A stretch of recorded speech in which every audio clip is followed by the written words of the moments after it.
ఇక్కడ కొన్ని ఆసక్తికరమైన హోలీ ఫ్యాక్ట్స్, పవిత్రమైన నిజాలు. హోలీ పండుగ ఎలా ప్రారంభమైంది? హోలీ పండుగ హిరణ్యకశిపుడు, ప్రహ్లాదుడు, హోలిక కథకు సంబంధించినది. హిరణ్యకశిపుడు తన కుమారుడు ప్రహ్లాదుడు విష్ణువును పూజించడం చూడలేక అతన్ని చంపాలని ప్రయత్నించాడు.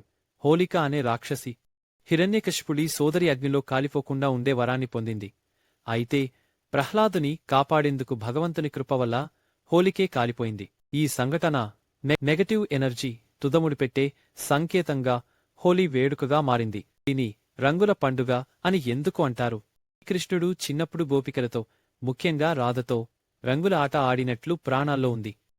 హోలీని రంగుల పండుగగా జరుపుకుంటారు. పండుగలో బహుళమైన రకాల రీతులు. భారతదేశంలో రంగులు చల్లుకోవడం ప్రధాన ఆనందోత్సవం. ప్రాంతంలో లట్టు హోలీ, పట్టపగలు ఒకరినొకరు దండించుకునే హోలీ ప్రత్యేకంగా జరుపుతారు. దక్షిణ భారతదేశంలో ఈ పండుగను భక్తి పరంగా శ్రీమహావిష్ణువుతో అనుసంధానించి జరుపుకుంటారు. ఈ పౌరాణికంగా మరియు ఆధ్యాత్మికంగా ఈ దుష్టశక్తుల నాశనానికి సంకేతంగా భావిస్తారు. ఈ రోజు ఎలాంటి చిన్న తప్పులు మన్నించబడి శత్రువులు స్నేహితులుగా మారే అవకాశంగా ఉపయోగిస్తారు. ఈ పండుగ వైద్యపరంగా కూడా ఉపయోగకరమా?